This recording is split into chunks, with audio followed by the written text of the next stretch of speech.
Capitolul 1. Localitatea obiectiv se numește Balagor, spuse majorul Elliot McNary de la informații. Era nu prea înalt, slab și ușor adus de spate.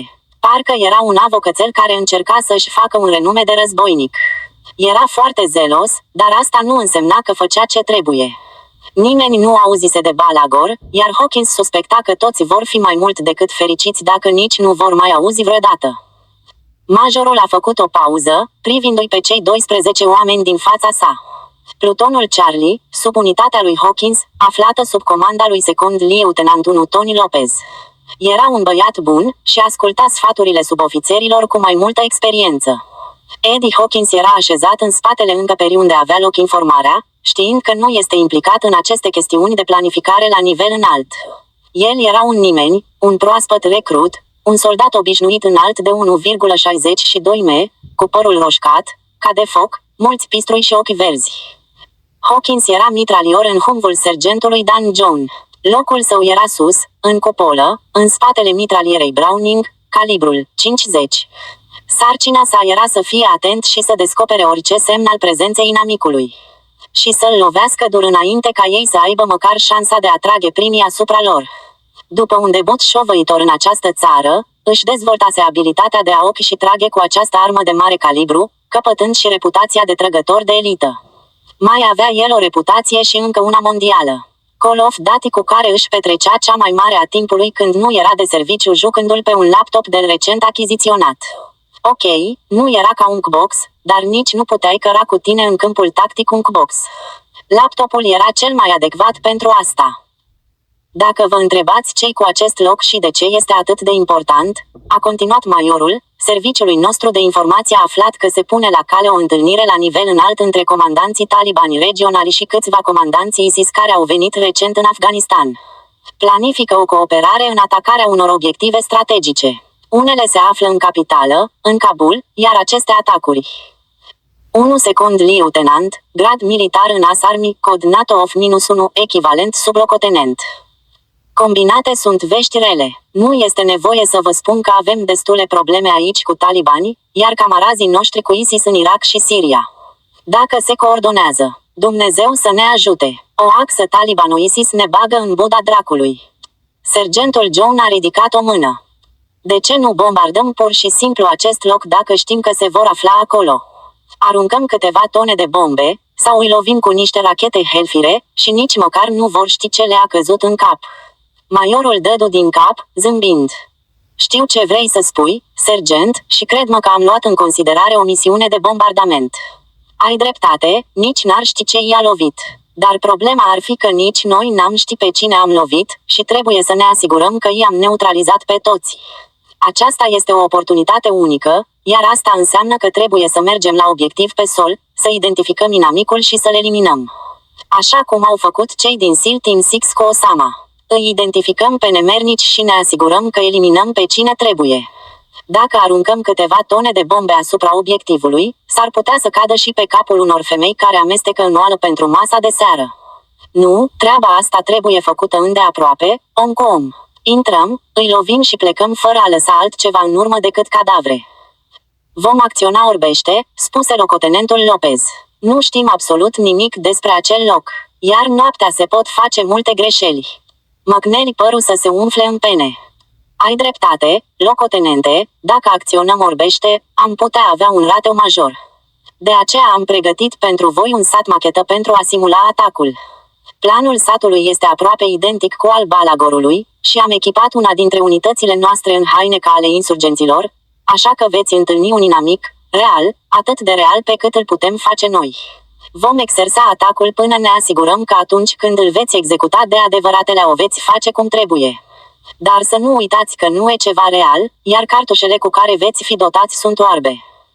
Și asta e o idee bună. A intervenit sergentul Dan John. Nu era un neavenit, ci un veteran dur, tăbăcit, aflat spre sfârșitul celui de-al doilea tur în Afganistan.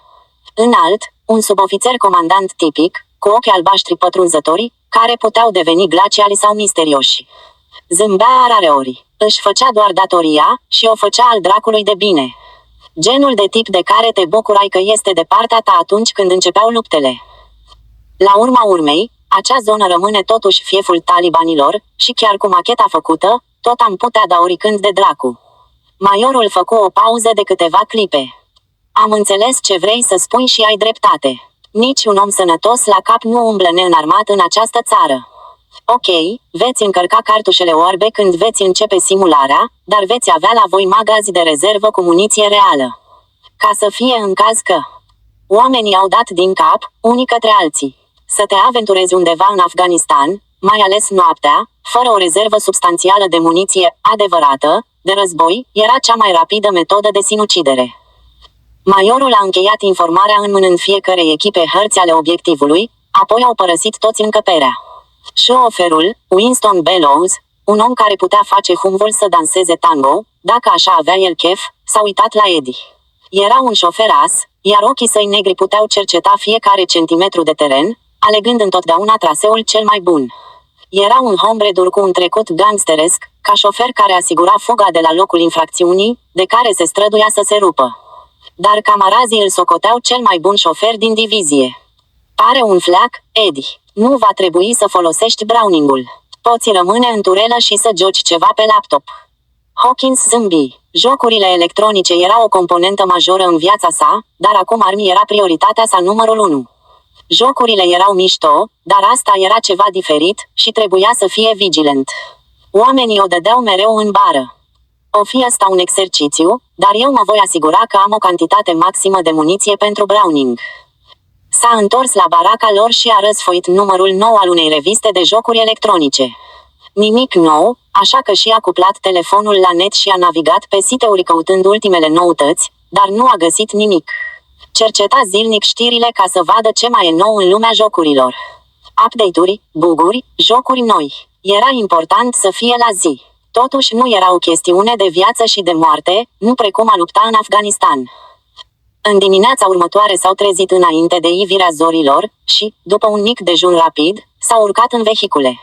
Satul obiectiv se afla la 95 mile nord de Bagram, adică foarte aproape de teritoriul inamic, iar majorul de la informație a asistat la plecarea lor. Vă urez succes! Mai aveți vreo întrebare înainte de plecare? Eddie s-a apropiat de el. Sir, acest loc, Balagor. Adică, știu că e o machetă a satului obiectiv real, dar nu credeți că e prea aproape de teritoriul inamic.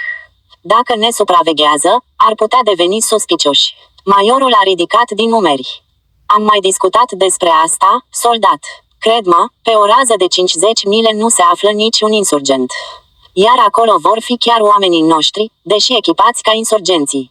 Liniștește, treaba va merge ceas. Știți ce aveți de făcut, atacați și dezlănțuiți iadul. Dar numai cu cartușe oarbe, iar dacă totul merge bine, vom discuta când vă veți întoarce, și vom stabili exact ce vom face în satul veritabil Balagor. Și când va avea loc acea întrunire, sir? Peste 5 zile, poate și mai curând. Lucrurile se pot schimba oricând. Avem un informator, deci vom afla la timp. Dar deocamdată, acesta este termenul cu care lucrăm, 5 zile. I-a mulțumit, au schimbat salutul, apoi s-au urcat în vehiculul lui lor. Locotenentul Lopez conducea coloana, urmat de humvul sergentului Dan. Când au ajuns la marginea satului era după amiază și era liniște totală. În radio s-a auzit vocea locotenentului. Am ajuns, încărcați asigurați. Și nu uitați, cartușe oarbe. Ne îndreptăm direct spre clădirea unde vor avea întrunirea, pătrundem în forță prin ușă înainte ca măcar să-și dea seama că suntem aici și, doborâm, pe toți. Tragem, în ei cu tot ce avem. Acolo vor fi niște observatori care vor înregistra totul. Trebuie să ne asigurăm că noi vom fi învingători. Am înțeles, răspunse Eddie automat, împreună cu corul de confirmări ale celorlalți. Au rulat până ce șoferul a frânat în fața casei marcată pe hărțile lor și au coborât din jeepuri. Eddie a rămas pe loc, în cupolă. Misiunea lui era să stea cu ochii în patru după orice semn de pericol. Semne de pericol simulat, și a reamintit el. Aici, sus, era singur cu gândurile sale. Nu-și putea explica neliniștea, nici sieși, nici oricui altuia. Dar în adâncul său, știa că această misiune are toate semnele unui eșec clasa 1. Capitolul 2. Primul semn despre inamic a venit de la un om care a ieșit din casa de peste drum. Și nici n-ar fi trebuit să se afle acolo. Eddie a considerat că li s-au plantat câteva surprize pentru a-i face să se miște cu talent, așa că a rotit turela și a tras cu mitraliera. Cartușele au hohotit prin țeava Browningului și nările ei au fost asaltate de mirosul pulberii arse. Omul continua să alerge spre el, ignorând rafala, iar asta era ceva ciudat. Un om ce continua să înainteze în spațiu deschis, când ar fi trebuit să se lase la pământ și să facă pe mortul. În loc de asta și a ridicat carabina, a ochit jeepul și a apăsat pe trăgaci. Clangul gloanțelor ce au lovit turela blindată a fost asurzitor, iar Eddie a ochit din nou, căutând o țintă asupra căreia să riposteze. Doar că armasa era încărcată cu cartușe oarbe, iar tipul care trăgea asupra sa folosea muniție reală. Ceva nu era în regulă. Ba chiar era rău de tot. După un moment de ezitare, a scos banda cu cartușe de exercițiu și a încărcat o magazie de cartușe de 50 reale, de război. Nu știa de ce a tras tipul acesta în el, dar presupunea că este un inamic real care s-a strecurat neobservat în satul Machetă. I-a zărit pe ai lui ieșind în fugă din casă, iar doi au căzut la pământ, loviți din spate. Adevărul l-a izbit ca o lovitură de ciocan. Au intrat într-un sat inamic real. În timp ce se străduia să se dumirească cine sunt inamicii, un grup de oameni au năvălit de după casă. Erau ostili, talibanii fără îndoială, și intenționau să-i atace pe americanii ce au ieșit pe ușa din față. A întors Browningul, dar tot nu era sigur 100% dacă erau inamici reali sau de ai lor. Nu era sigur de nimic, doar de faptul că trebuia să facă ceva. În cele din urmă, a ales să le tragă o rafală pe deasupra capului. Dacă erau de ai lor, trebuiau să riposteze cu cartușe oarbe. Dacă erau insurgenți reali, gloanțele lor vor lovi cupola, și va ști ce și cum. Oamenii îmbrăcați ca insurgenți s-au oprit când gloanțele le-au zburat pe deasupra capetelor. Câțiva s-au lăsat în genunchi și au pus carabinele de asalt la umăr și o furtună de plumb s-a abătut asupra lateralei cupolei. A fost destul ca să-l convingă că a făcut presupunerea corectă. A orientat mitraliera și a apăsat pe trăgaci. Second lieutenant Lopez era confuz. N-ar fi trebuit să fie folosite cartușe reale, și totuși, gloanțele care percutau zidurile casei, și sunetul specific al celor ce perforau carnea, erau destul ca să-l convingă că ceva nu era cum trebuie. I-a strigat lui John. Sergent, ceva nu e în regulă. N-ar fi trebuit să folosească muniție reală. Trebuie să plecăm de aici, înapoi în vehicule. Dan John a confirmat cu o înclinare a capului. Lopez i-a condus prin ușă, drept într-un uragan de gloanțe. John a aruncat o privire echipei sale, Bellows, șoferul, și caporalul Taylor, transmisionistul. Un alt veteran aflat la al doilea tur, cu un trecut pe care încerca să-l uite. Întotdeauna verifica și reverifica totul, ca și cum îi era teamă să repete o greșeală făcută înainte de a se alătura unității.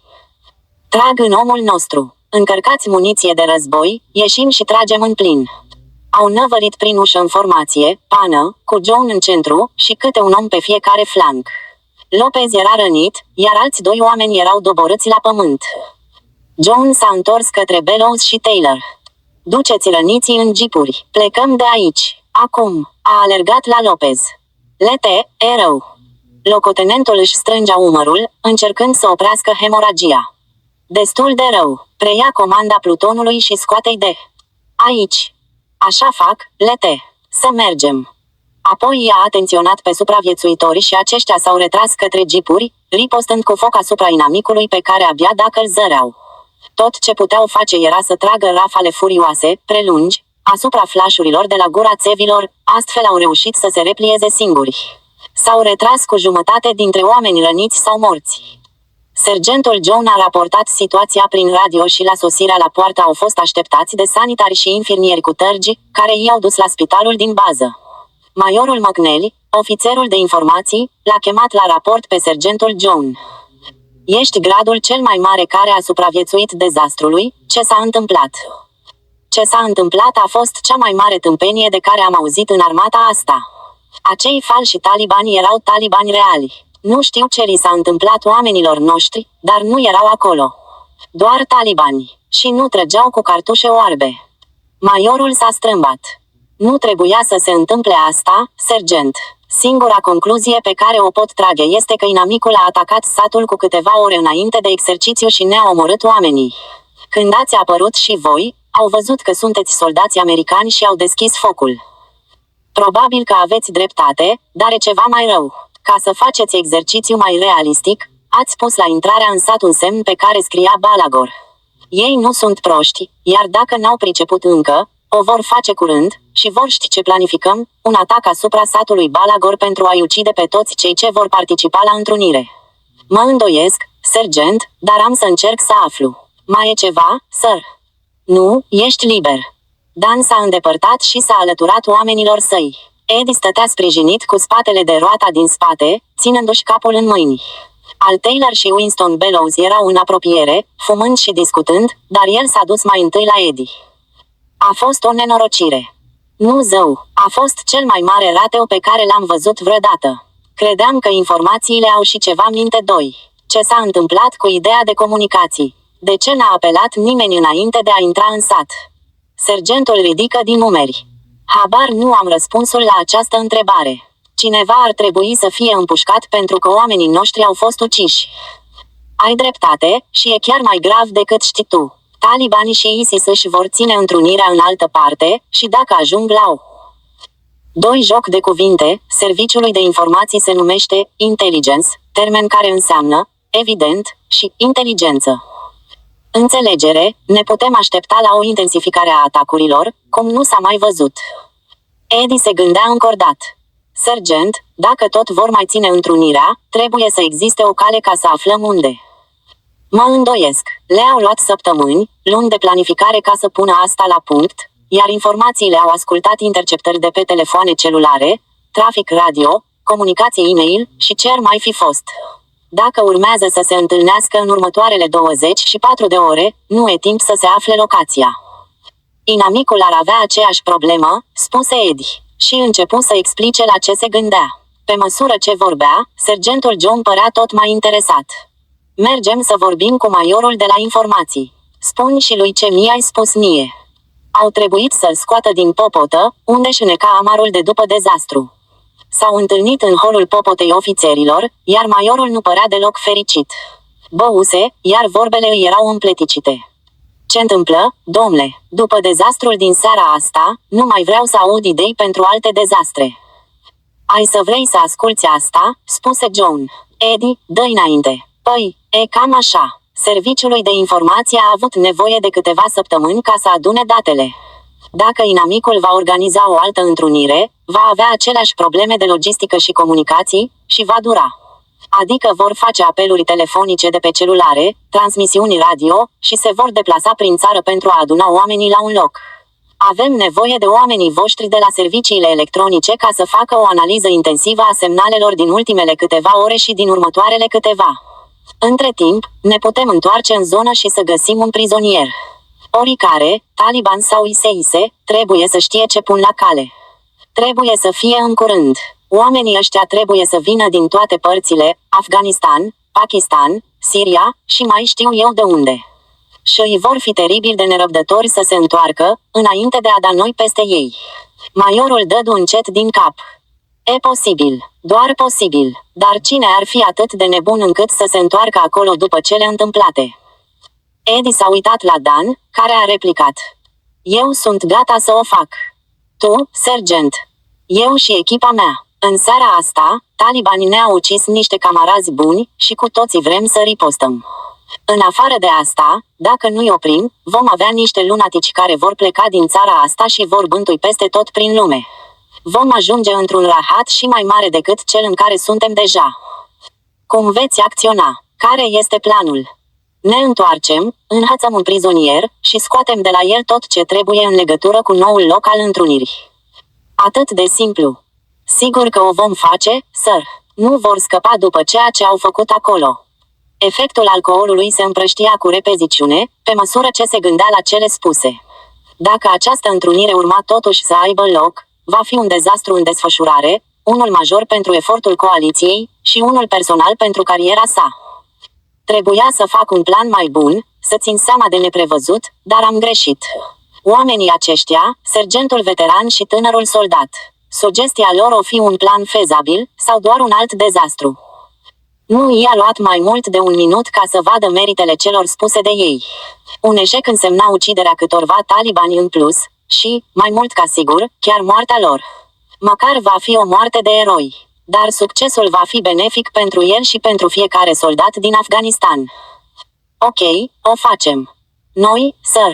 Am spus noi, vin și eu cu voi. Pregătește plutonul, alimentează humvurile și hai să-i învățăm pe nemernici că nu e cazul să se pună cu noi. Avem 30 minute, nu mai mult. Ne vedem în parcul auto. Acolo o să se lase cu nasoale, sir, l-a prevenit Dan. N-ar să arunce în noi cu agrafe de hârtie. Maiorul se strâmbă. Asta crezi tu despre noi cei de la informații. Chipul lui Dan s-a împurpurat. Păi, nu, sir. În regulă, poate că o merit. 30 de minute. Capitolul 3. Bătrânul cu smocuri de păr sur ce ieșeau de sub turbanul maroniu se uita la trupurile împrăștiate pe jos, prin sat. Purta veșmântul tradițional al unui mulah și era liderul spiritual al diverselor grupuri de talibani răspândite prin regiune. Ce căutau aici? Nu înțeleg. Unii sunt îmbrăcați în haine afgane, de ce ar face asta? Celălalt, comandantul unui grup local de insurgenți din Balagor, a ridicat din umeri. Habar nu am, nu pricep deloc. Plănuia o infiltrare într-unul dintre grupurile noastre. Mulahul Akbar a pofnit batjocuritor. În felul acesta, venind cu vehiculele coaliției, jeepuri dotate cu mitraliere grele și soldați în uniformă. Nu acesta este răspunsul. Trebuie să fie vorba de altceva. În acel moment, a năvălit un tânăr luptător care aducea o placă din placaj. A ridicat-o la vedere. Uite, cineva a pus un semn la intrarea în sat, dar au făcut o greșeală. Aici scrie Balagor, dar satul nostru e la 10 km de aici. Cei doi au cercetat placa. Era brută și scrisă cu vopsea în două limbi, peșto și engleză. Ești sigur că americanii au pus semnul? Tânărul părea nedumerit. Păi cine alții să o fi făcut? Mullah Akbari. Ultima dată când am fost aici, nu era niciun semn. Iar după ce au venit americanii, a apărut semnul. Ca și cum țineau să afirme că acesta este Balagor. O greșeală ușor de făcut, a murmurat comandantul Aziz, cu o expresie de nedumerire pe chipul său crud. Cicatricea lăsată de un glonț razant îi brăzda obrazul și nasul, încât acesta părea a fi un apendice separat. De ce altceva ar fi pus semnul? Nu este niciun motiv pentru așa ceva. Mullah Hamza Akbar i-a clătinat din cap, cu fruntea încrețită de gânduri. În ochii reci, negri, se oglindea brusca realizarea faptului. Eu cred că au avut un motiv. Considerau intenționat acest sat ca fiind Balador. Din cauza întrunirii pe care am planificat-o. Au aflat despre ea și intenționează să atace. Comandantul s-a uitat la el. Întrunire. Ce întrunire? Mulahul făcu cu mâna un gest, nu mai contează. Urma să ți se spună la timpul potrivit. Până atunci, trebuia să rămână secret. Însă, cine știe cum, au aflat. A continuat să explice importanța întrunirii și cum urmau să-i aducă pe liderii islamiști din diverse părți ale Asiei și din Orientul Mijlociu. Plănuim să ne unim forțele și să lansăm un atac masiv asupra coaliției. O să-i alungăm din acest paradis islamic, și de data aceasta îi vom lovi atât de puternic, încât vor fugi dincolo de frontiere și nu vor mai reveni niciodată. Ochii oamenilor din jur străluceau de fanatism. E adevărat, îi putem alunga din țară pe infideli. Îi putem alunga din fiecare națiune islamică unde au îndrăznit să se bage. Credeți-mă, zilele lor sunt numărate. Dar, mai întâi, trebuie să-i avertizăm pe ai noștri. Va trebui să găsim un alt loc pentru întrunire, a spus comandantul. Nu e posibil. Am făcut toate pregătirile pentru securitate și avem sute de luptători care vin din toată țara pentru a asigura protecția întrunirii. Dar ei au avioane, cum le putem opri? În ochii ei a apărut o sclipire vicleană. Ceea ce ei nu știu este faptul că întrunirea nu va avea loc în sat, ci în labirintul de peșteri aflat la 3 km spre est. Vom lăsa la vedere doar atâția luptători, cât să creadă americanii că pot fi victorioși, dar va fi o victorie extrem de scumpă. Când vor ataca, noi îi vom lovi din toate părțile. Sigur, așa cum spuneai, ei au avioane, iar noi nu le putem doborî. Dar vom ucide o grămadă de soldați, poate câteva sute. O victorie uriașă, iar între timp, liderii noștri pot desfășura întrunirea în siguranță, pentru că locația lor nu este cunoscută de inamic. Comandantul a rânjit. Nu putem da greș, Mullah. Va fi o victorie năprasnică, începutul sfârșitului pentru americani. Ai dreptate, va fi începutul sfârșitului. Acum trebuie să începem să facem aranjamentele pentru ambuscadă. Cred că americanii o numesc bushwhack, iar noi vom face exact asta. Îi vom ataca pe soldați când vor veni, iar cei mai mulți dintre ei nu vor mai pleca înapoi decât în saci de plastic, a concluzionat cu un zâmbet triumfător. Se deplasau un convoi de 4 vehicule, cu humvul sergentului John în frunte. Majorul McNally se afla în următorul împreună cu caporalul al Taylor, radiofonistul lor. Sus în cupolă, Eddie se gândea intens. Își amintea cum au intrat în sat și, în confuzia focului de la gura țevilor și a gloanțelor care șuierau peste tot în jurul lor, și a amintit că a văzut semnul pe care îl puseseră ca să facă exercițiu mai realistic. Scria pe el, în pesto și engleză, că numele satului este Balagor. Sigur că nu era. Acesta era obiectivul pe care plănuiau să-l atace după terminarea cu succes a exercițiului din satul Machetă. Doar că ei au plecat în grabă, iar talibanii au rămas la control. Erau proști. Cu siguranță, nu. Pe când erau mujahedinile au tras-o sovieticilor, iar după ce mulți dintre islamiști duri s-au transformat în talibani, au preluat controlul Afganistanului și au format un guvern. Eddie nu se îndoia că islamiști vor ajunge la o înțelegere. Da, vor ajunge, fără îndoială, dar se pare că majorul McNally nu prea înțelegea asta. La naiba, dacă ar juca Call of Duty n-ar ajunge la nivele superioare, dacă nu poate descoperi o capcană simplă fără să cadă în ea. Se aplecă în jos, ca să poată fi auzit. Sir, mă gândeam la acel semn de la intrarea în sat. Semn? Ce semn? I-a explicat despre semnul pe care l-a văzut, pe care scria că numele satului era Balagor. Sir, problema este că ei vor ști exact ce punem la cale. Că noi cunoaștem numele adevăratului sat unde se vor întâlni, și că acesta a fost doar o machetă pentru antrenament. Sir, ceea ce vreau să spun este că ne vor aștepta. Majorul se uita fix la Hawkins, părând nesigur. Lasă-mă câteva momente să mă gândesc la asta. Sergent John, cât de departe suntem de satul Machetă? Ajungem acolo cam peste 10 minute. Să spunem, 3 kilometri. A confirmat, dar fără să spună nimic. Winston Bellows conducea cu grijă, fără să facă mult zgomot și fără lumini. Nu voia să iasă de pe drum și să se lovească de vreun mal de pământ sau să se prăbușească în vreo râpă. Călătoria a durat mai mult decât estimase sergentul John, dar în cele din urmă, Bellows a încetinit. Cam peste 1 click intrăm în sat.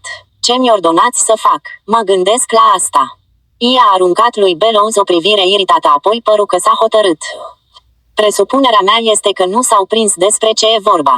Sunt niște țărani primitivi și mă îndoiesc că știu să citească.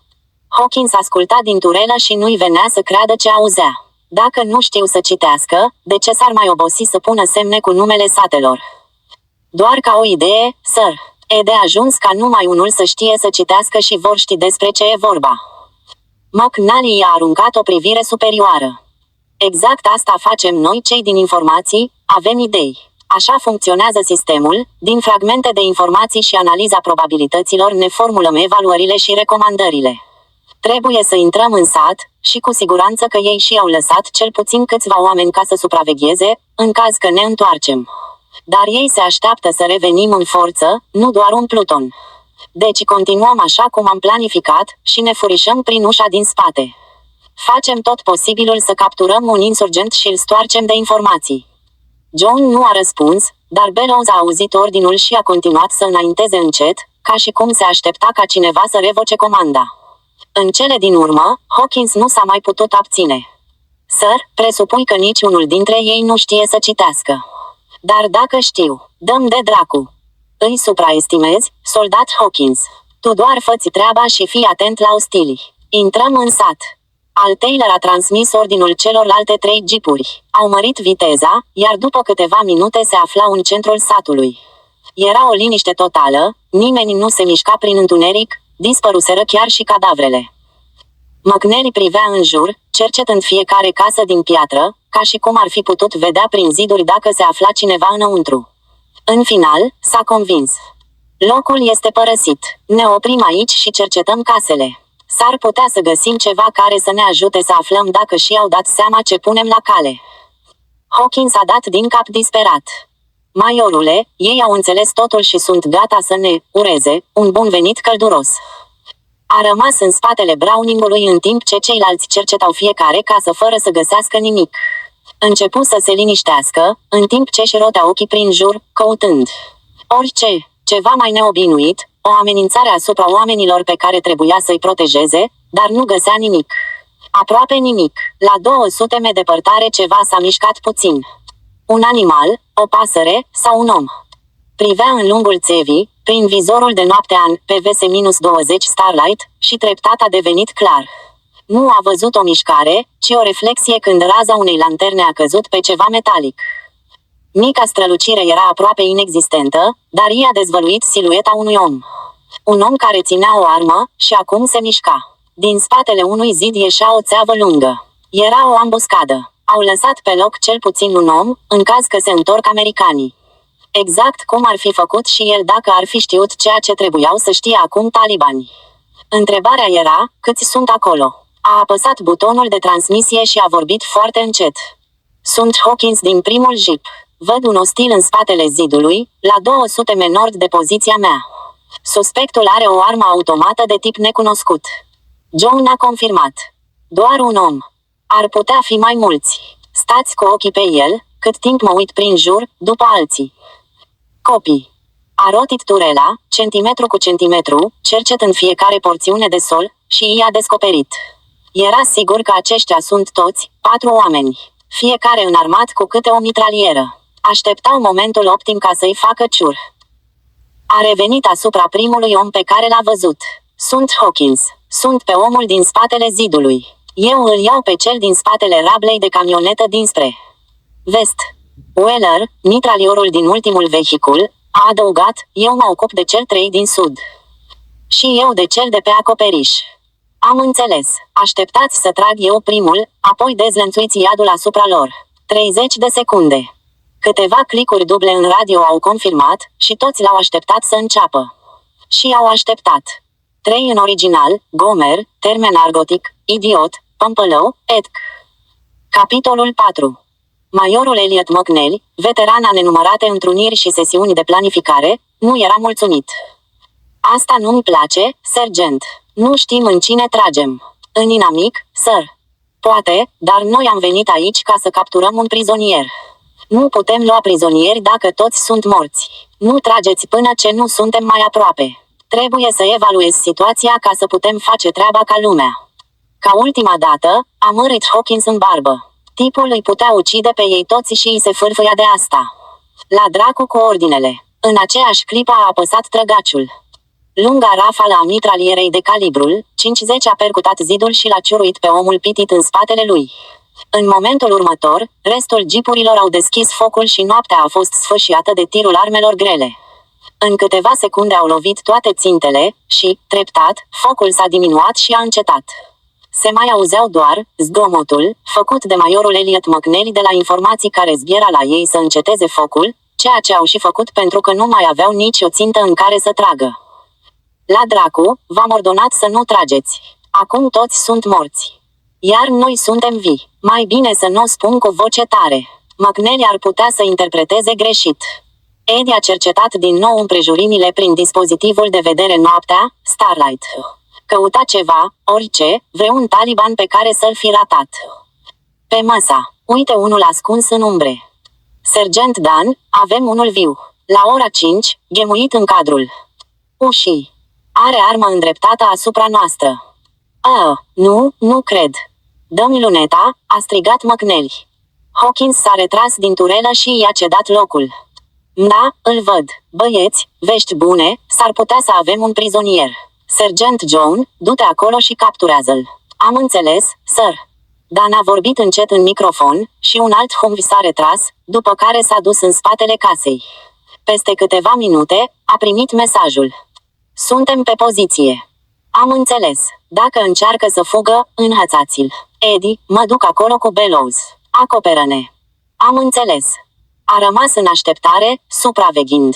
Dan și Winston s-au deplasat pe ulița care ducea în mijlocul caselor, de parcă își făceau plimbarea de după amiază. În ultima clipă, pe când tocmai treceau pe lângă țintă, s-au separat și au sprintat, fiecare de o parte a talibanului. După câteva secunde, au reapărut trăgându-l între ei. Aveau un prizonier, iar Hawkins a coborât ca să-l vadă îndeaproape. Dan i-a dat arma luată de la tip, OAC-47. La lumina lanternei i-a cercetat mecanismul de dare a focului și interiorul țevii. Erau acoperite cu rugină, și dacă ar fi tras, era mai mult ca sigur trăgătorul ar fi avut mai mult de suferit decât ținta sa. Și a ridicat privirea spre prizonier. Era tânăr, având puțin peste 14 ani. Slab, chiar emaciat, cu haine ca niște cârpe. Indiferent cu ce altceva se ocupa, nu trăia deloc prosper.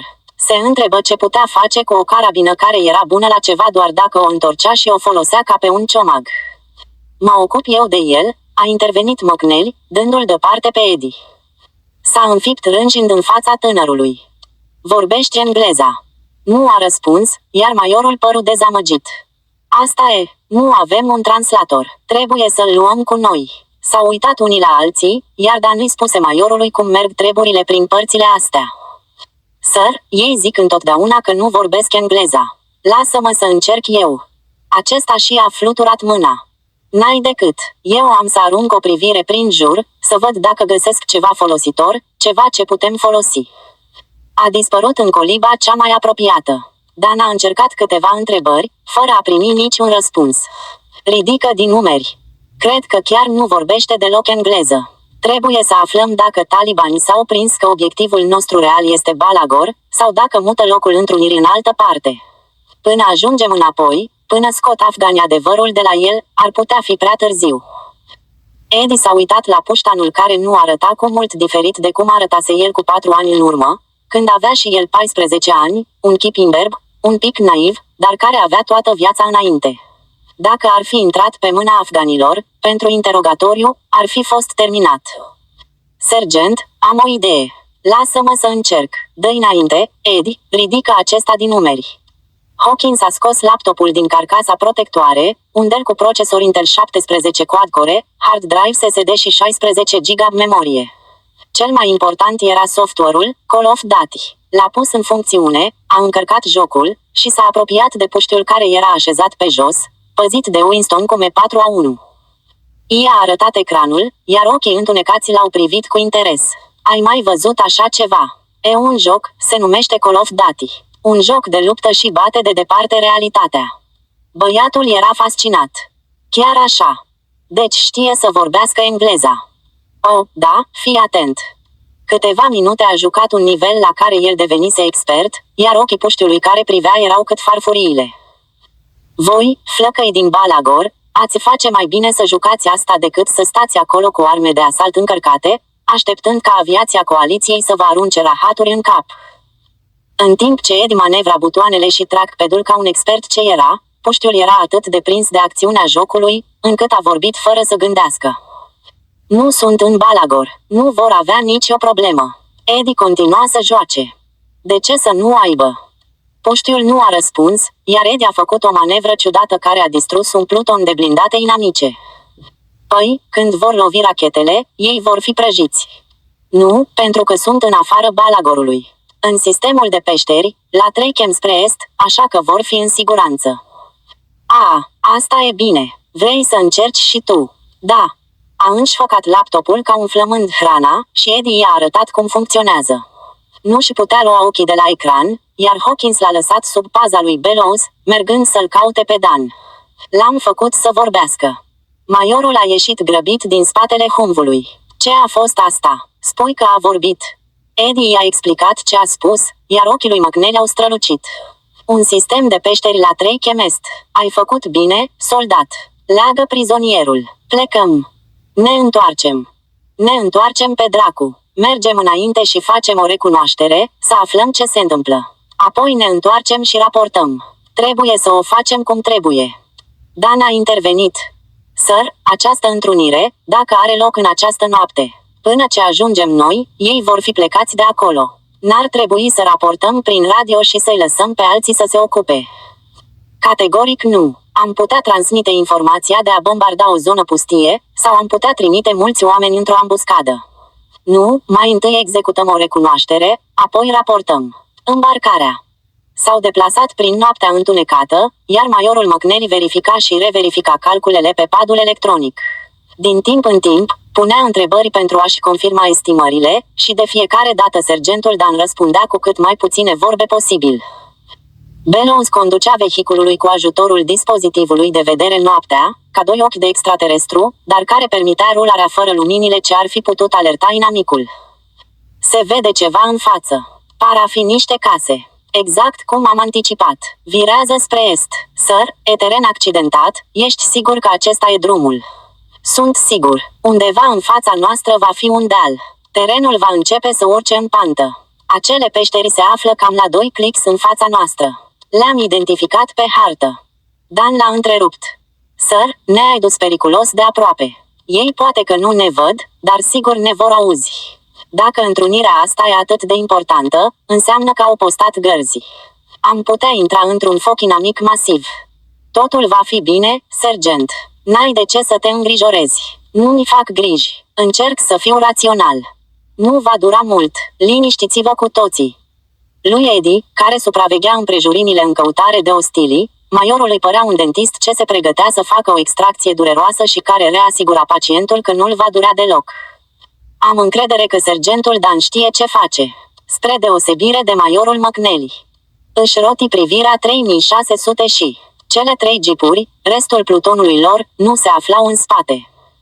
Sir, suntem singuri. Ceilalți au rămas în urmă. Ostili, ostili, a strigat Dan în aceeași clipă în care o linie de foc s-a arcuit din noapte și a trecut peste jeepul lor. Winston, manevre evazive. Am înțeles. Deja rota frenetic volanul, iar în locul unde tocmai se aflaseră s-a concentrat tirul mitralierelor, trasoarele licărind prin noapte precum licurici. Apoi o erupție de flăcări și fum a luminat cerul, când o rachetă s-a năpustit spre ei. Bellows conducea ca un maniac, virând și derapând, în căutarea oricărui obstacol natural ce putea fi pus între ei și talibani. Aproape că au reușit, dar roțile din față au alunecat într-un făgaș adânc și Humvee s-a oprit, cât pe aici să se răstoarne. A rămas nemișcat. Țeinta era prea tentantă, iar mitraliorii inamici și-au ajustat tirul. Următoarele rafale au lovit vehiculului, dar fără să-i provoace prea multe daune. Hawkins a întors Browningul asupra sursei trasoarelor. A tras o rafală lungă, și una dintre mitraliere s-a oprit, apoi și cealaltă. Privind prin dispozitivul Starlight, l-a văzut pe cel cu lansatorul de rachete ridicat în picioare, gata să trimită încă una. Cu o smucitură, a orientat țeava și a tras în aceeași clipă cu lansatorul, iar talibanul s-a prăbușit scăpând din mâini tubul acestuia. Racheta a lovit solul, explodând într-un haos de foc și fum și urletele oamenilor care se aflau în apropiere. Sir, trebuie să plecăm de aici, a strigat Dan, dar nu a primit răspuns. McNally zăcea prăbușit în spate și a apropiat urechea de chipul său pentru a asculta dacă mai respiră. Era viu încă. Sir, ai fost lovit. Cât de rău? A răspuns cu voce slabă. Pot să mă descurc. Caporal Taylor, fă un apel radio și spune că am găsit inamicul. Să trimită imediat un atac aerian care să bombardeze acest loc, până îl fac fărâm. Sergent John, scoate-ne de aici. Am nevoie de un medevac. Nu mă simt prea bine. Am înțeles, a confirmat al Taylor. Trimit imediat mesajul și coordonatele. Începu să vorbească în microfon, trebuind să strige datorită zgomotului și haosului. Talibanii aduseseră încă o mitralieră și gloanțele perforau tabla subțire a Humvului. În orice clipă puteau încasa și mai multe proiectile. Eddie a simțit că ceva îl izbește în vesta antiglonț, iar următoarea rafală l-a lovit pe al Taylor și radioul său. La dracu, am pierdut comunicațiile. Poți să-l repari. Al s-a uitat furios la sergent. Nu o să fie ușor în mijlocul unei lupte, dar am să mă străduiesc. Ok, Winston, trebuie să ne scoți de aici. Eu nici nu mă gândisem la asta, a replicat sarcastic. Și a accelerat motorul, manevrând vitezele înainte-înapoi, dar roțile din față erau blocate. Nu se poate, sergent. Nu o să ieșim de aici fără remorcare, iar restul băieților noștri sunt rămași undeva, în spate. Dar dacă săpăm noi, e teren pietros.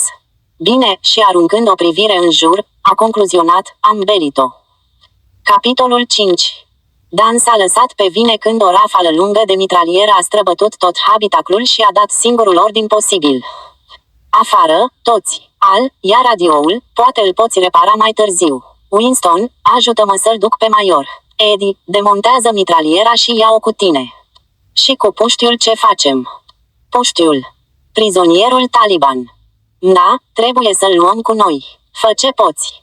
Eddie a demontat Browning-ul din suport, clătinându-se sub greutatea ei de aproape 40 kg. S-a uitat la cutiile cu benzi de cartușe de rezervă și știa că nu le va putea duce. Mai era și băiatul, care se uita la el înspăimântat. Poate se gândea că e gata să-l ucidă. Poate pentru că așa ar face ai lui. Avea o idee, dar mai întâi și-a pus laptopul în rucksack și l-a aruncat pe umăr. Băiatul îl privea, sau mai degrabă urmărea ce făcea cu cheia, care deschide Call of Duty. Cum te numești? Ahmad, răspunse după o pauză. Eu sunt Eddie. Auzi, noi avem o grămadă de necazuri aici și avem nevoie de ajutorul tău. Și a încruntat sprâncenele suspicios. De ce te-aș ajuta, Eddie? De ce? Pentru dacă rămânem, murim toți, inclusiv tu și maiorul care este rănit. Ce zici? Ai o mamă și un tată care te așteaptă. Da, mă așteaptă să le trimit bani pentru mâncare. Ajută-ne să plecăm de aici și vei revedea. Altfel, vom muri cu toții aici. Tot ce-ți cer este să mă ajuți să car Browning-ul și muniția. Tu ești dușmanul meu. Nu se cuvine să fac asta. Nu suntem dușmanii tăi. Cei pe care îi crezi prieteni sunt inamicii. Înainte de talibani, Afganistanul a fost o țară a cătării. Și îi va fi iarăși. Ajută-ne și ajută-l pe rănit să trăiască. Făcu o pauză de câteva secunde, până ce Dan a strigat la el peste lătratul mitralierelor. Eddie, ia-o din loc. Mișcă-te acum, cât încă mai respirăm. Vin. Se uită la Ahmad. Ce ai de gând? Oricine poate juca pe computer jocul acela. Sigur că da. Am să vă ajut. Au apucat amândoi mitraliera grea și cutiile cu muniție și i-au urmat pe Dan și Winston care îl duceau pe Maior și pe Taylor cu radioul său. Terenul avea o grămadă de locuri unde se puteau adăposti, cu condiția ca inamicul să nu le cunoască poziția. Dacă trăgeau o altă RPG, nici nu aveau nevoie să lovească în plin. O explozie în apropiere, i-ar fi terminat. Al lucra frenetic la radio, Winston trăgea cu M4 în urmă de fiecare dată când zărea răsărind vreo căpățână, iar Dan bandaja rana Maiorului. Eddie a plasat mitraliera, sprijinind țeava de un parapet din pietre. I-a arătat lui Ahmad cum să încarce banda cu muniție, iar băiatul părea să considere schimbarea taberei ca un fapt împlinit. Băiatul se uita la rucksack și zâmbea. Se întreba dacă, atunci când totul se va termina, va putea să mai joace o partidă. Sărmanul puști ar fi trebuit să se afle acasă cu părinții, cu burta plină de mâncare și cu hainele măcar cusute și peticite. Nu aici, în noapte, cu niște soldați de ai coaliției bine înarmați și cu insurgenții răi și brutali de cealaltă parte. Vezi vreo țintă? Cum? O țintă, ceva în care să tragem. Să mai încasăm niște puncte, rângi Eddie. Da, o țintă. Acolo. Arătă către un loc întunecat, o grămadă de pietre. Acolo e o mitralieră. Nu văd nimic. E acolo. Ok. A ochit asupra petecului negru de pietre și a apăsat pe trăgaci. Proiectilele de calibrul 50 au zburat prin noapte, percutând zona țintei. Un cor de zbierete s-a făcut auzit de acolo și a considerat că a fost destul ce a făcut. Privi în jur, cercetând prin Starlight în căutarea altor ținte, dar s-a lăsat liniștea peste tot. Din radio a izbucnit o descărcare de zgomot static și a înțeles a reparat stricăciunile. Acesta vorbi în microfon, după care i s-a adresat lui Dan. Ei sunt în aer și cer coordonatele pentru atacul aerian. Păi, ai coordonatele, care-i problema? Problema este că noi suntem prea aproape de aceste coordonate. La dracu. Se uită la Maior care își ridică capul. Am auzit, sergent, știm unde sunt talibani, așa că tot ce avem de făcut este să ne retragem și ai noștri vor putea să-i bombardeze de să ia dracu. Nu uita, asta e o misiune de recunoaștere. Scopul a fost să descoperim inamicii, să le raportăm locația și să ne retragem ca să lăsăm atacul aerian să-i termine. După ce ne îndepărtăm de zonă, le dăm coordonatele. Întârzierea le-ar putea da o șansă să fugă, sir. Ți-am dat un ordin, sergent. Ok, toată lumea, ne retragem. Hawkins s-a uitat la Ahmad. Ne întoarcem pe drum. Ajută-mă cu mitraliera. Nu e o idee bună, Eddie. De ce? Pentru că ei sunt în spatele nostru. Talibanii. De unde știi?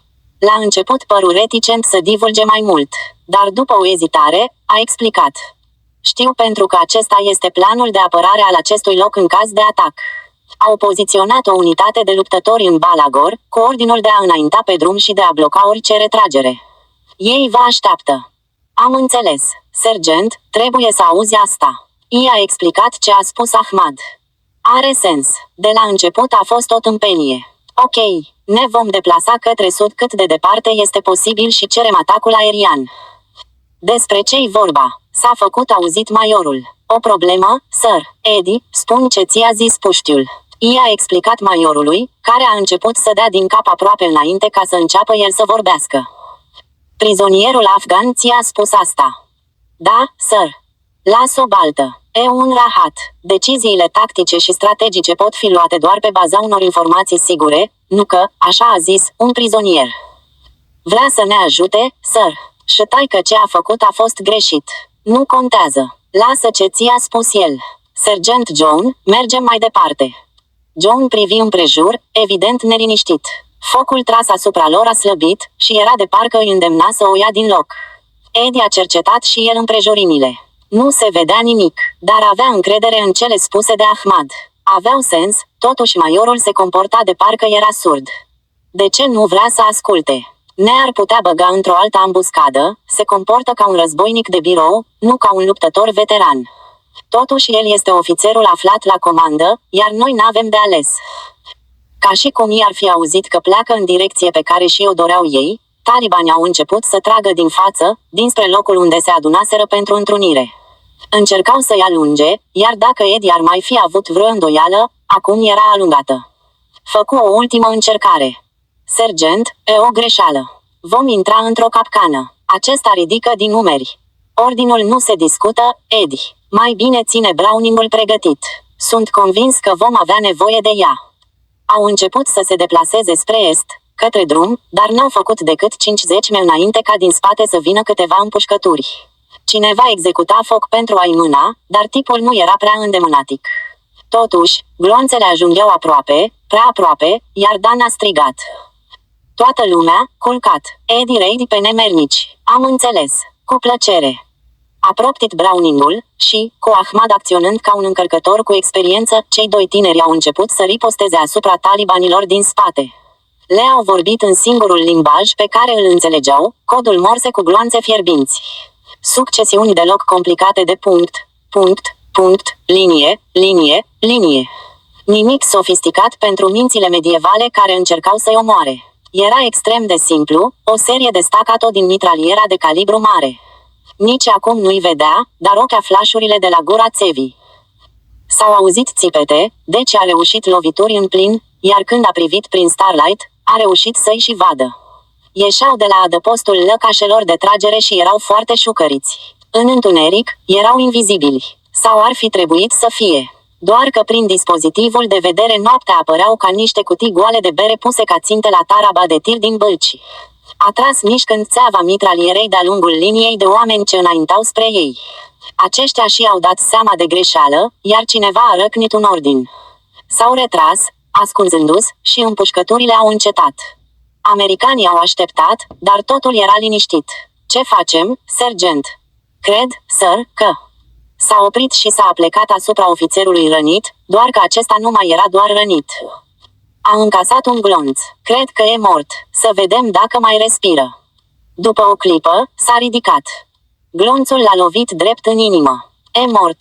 Dan se uită în jur, evident neștiind ce trebuie să facă în continuare. Îi aruncă o privire lui Eddie. Ai tras bine în insurgenția aceea. Au oprit focul. Măcar deocamdată. Sergent, cei care au mai rămas în viață s-au oprit din tragere pentru că încă încearcă să ne împingă spre drum. Ne așteaptă acolo. Ești sigur? Încă îl mai crezi pe puști? Da, e tânăr și vrea doar să trăiască. Ca mine, ca tine. N-a spus adevărul. Așa o fi, dar mai este o problemă dacă rămânem aici. Ai noștri așteaptă coordonatele pentru lansarea rachetelor, iar noi ne aflăm chiar în apropierea zonei. Ni le vor lansa în cap. N-avem de ales. Ne aflăm la doar câțiva metri de cea mai mare gloată de ucigași tăietori de gâturi din lume. Dacă avem vreo șansă să-i lichidăm, trebuie să profităm de ea. Îi veni o idee. Transmite locația și vom avea câteva minute înainte ca să ajungă aici. Lasă-mă să vorbesc eu cu Ahmad. Ok, al treci la radio și spune să pornească atacul. Atacul. Unde? Ce coordonate să le dau?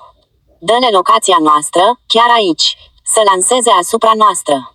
Asupra noastră. Mă iei la mișto. Fă-o, Al, acum, înainte de a fi prea târziu. Al a oftat, clătinând din cap. Treaba ta, ai să mori. De fapt, vom muri cu toții. A făcut apelul, iar Eddie îi explica deja lui Ahmad, în câteva minute vor lansa rachetele, iar acest loc va deveni un cazan de foc. Ahmad, trebuie să ne pitim undeva. Pitim. Să ne ascundem. Să ne adăpostim. Departe de explozii. Acesta a înțeles. Acolo unde este oprit vehiculului vostru, este o crăpătură adâncă în pământ. Ca o tranșee. Da, ca o tranșee. Sergent, am aflat ceva. Urmați-ne pe mine și Ahmad. Au alergat ca nebunii, aruncându-se în ravenă exact în momentul când prima rachetă a explodat la numai 100 metri departare.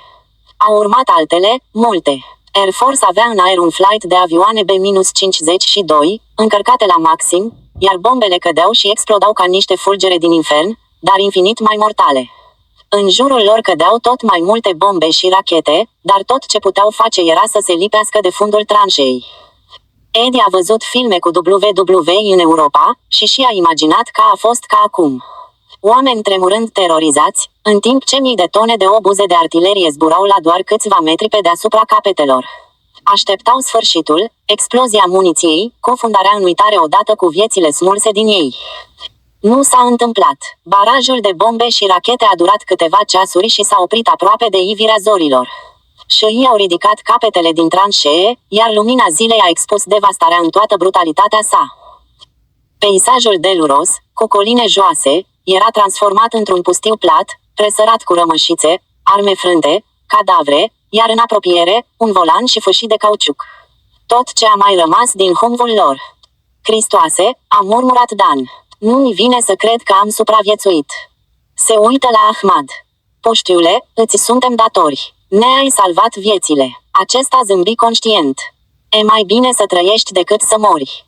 Perfect adevărat. Deci zilele tale de taliban s-au terminat. Da, am hotărât să lupt într-un alt fel de război. Altfel de război. Ce vrei să spui? Jocul Call of Duty. Acolo nu trebuie să moară nimeni. Da, deșteaptă idee. Eddie, contribuim toți și cumpărăm ce-i trebuie. Când ne întoarcem, te ocupi tu de asta. Sigur, sergent, va deveni cel mai bun, spuse, apoi se adresă băiatului afgan. Mai poți face ceva pentru mine? Ce anume, Eddie? Ajută-mă să car mitraliera asta. E grea. Au ajuns la drum și, la lumina zilei, au putut vedea că acolo nu-i mai aștepta nicio ambuscadă. A sosit o coloană de vehicule, iar când cel din frunte s-a oprit, din el a coborât cineva cunoscut. Tot voi, băieți, trebuia să mă aștept. I-am doborât pe toți. Dan a arătat către suprafața de teren cu aspect lunar. Dacă a supraviețuit careva acestui mic bombardament, atunci merită să trăiască. La dracu, zburătorii aceia le-au tras o chelfănelă adevărată. Ați făcut cu toții o treabă bună. Unde este vehiculul vostru?